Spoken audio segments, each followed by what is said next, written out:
In our railroad, trains have numbers and they also have consist names. The numbers are assigned according to classes as shown in this table.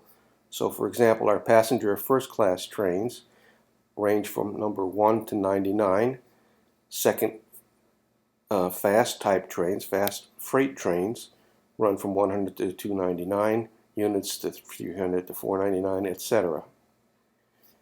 The consists names are for one or more locomotives under a lead locomotive. In this case, you see the lead locomotive is, and it's primarily used for passenger service in my current system definition. There's also a slave locomotive. Now, we support sound in the system, and the sound might either be in the primary lead locomotive or in the secondary locomotive.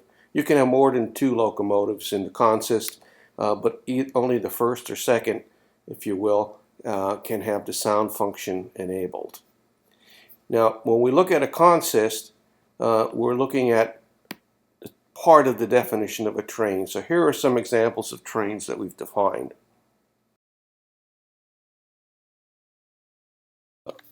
The top train, as you see, is a passenger train. It's the one that's using the consist name American Flyer that we showed in the consist demo a little bit ago. This basically defines the train and a lot of its basic rules of operation, whether that's the kind of cars it carries or whether that's the kind of stops that it makes or where it makes stops. So let's take a look at one of these, for example. So here we see the class priorities identified as first class. Now you can create your train and create any of the number of classes that we support. The train number is something that you assign. Now I'm trying to create some kind of standards. Sometimes I stick to them relatively well and other times not. That basically even numbers would be used for eastbound trains and odd numbers for westbound trains.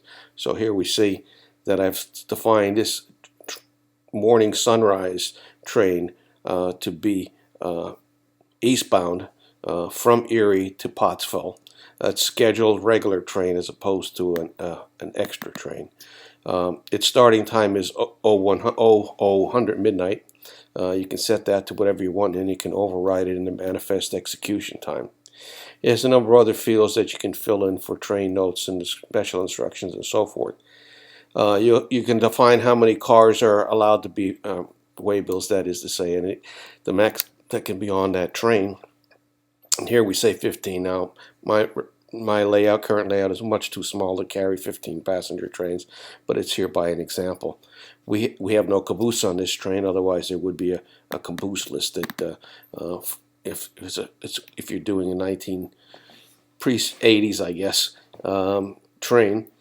The train is locked. That's a special case that I have in my software, so that I use for unit trains and passenger trains, so that the cars do not go back into the general pool, but only can be reassigned to one or more of the trains of the same class.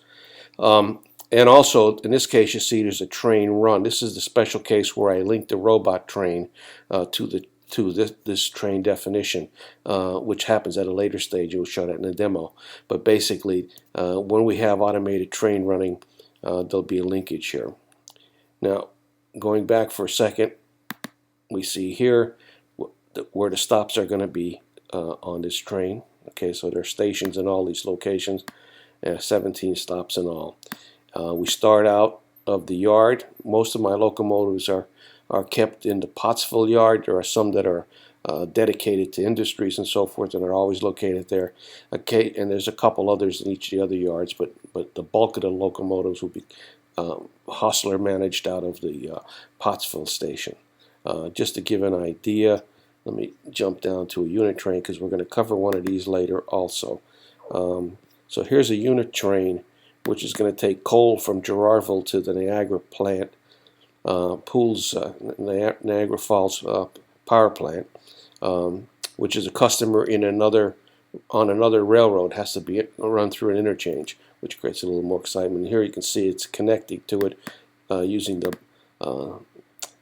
Buffalo interchange destination. So this is an idea where the train leaves this layout, logically speaking, and enters another one through an interchange point.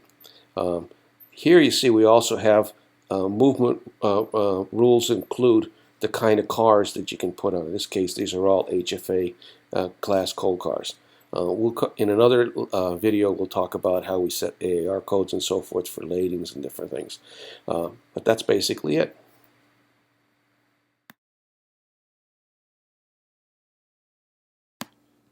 In this window, we show the cars that we assign to the various trains. Here again is our morning sunrise that we discussed in the prior video. And you can see we've assigned 3 cars, 3 passenger cars, to this particular train. Like I said before, on this particular definition, we put up to 15 on it.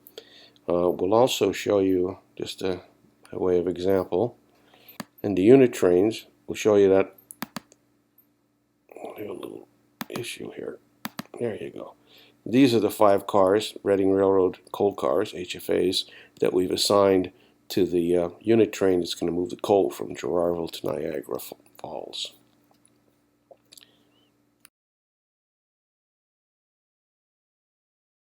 In other demos, we have shown how to create industry activity, and I won't dwell on it here, but basically these are the kind of ladings that we define, the AR codes that we use. Some of the custom extensions as need be for my own purposes. But then you have how we created the actual work in the industries.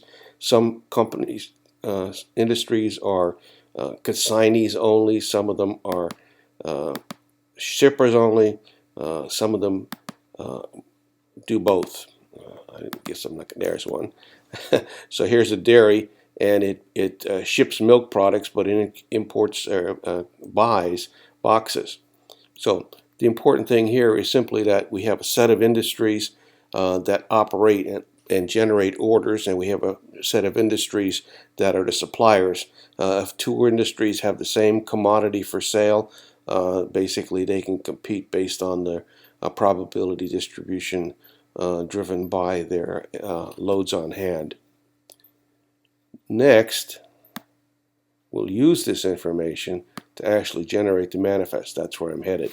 Okay, right here you can see where we looked at appliances, and we see that there's only a single shipper that we buy our appliances from, Westinghouse, which has to come in over an interchange from the Buffalo interchange from its source in another off another railroad, and they provide appliances to 5 of our consignee industries: Home Depot, Lowe's, Sears, Target, Walmart, the usual suspects. This goes on for all of the 40 industries, the 40 lading types that I'm supporting on this particular run of the model railroad. There's tools in here to help you balance to make sure you have enough cars at the right AR code, what kind of density you're going to have over time, and so forth and so on. The clock runs on a Greenwich Mean Time, Universal Time Constant, I guess is the current UTC definition of it. But basically, so everybody everywhere that might be interfacing with us through interchanges would be able to be on the same time clock. You can set it to whatever year and date and time you want it to be, and you can step it by hours or groups of hours. And basically, it will generate orders, which will generate shipments, which will generate multiple legs to deliver that shipment by multiple trains, each leg for each car, and that will have a way bill associated with it. Again, the details will follow in, or are actually in other demonstrations. Let's take a look here for just a minute. Here's an example of we have a unit shipment of crude oil from Drake down to the Philadelphia docks. In this case, I had 5 cars on it. It's already been completed. All the work on the railroad was completed. It's an eastbound train, and it basically had 2 legs. Unit trains are simple, right?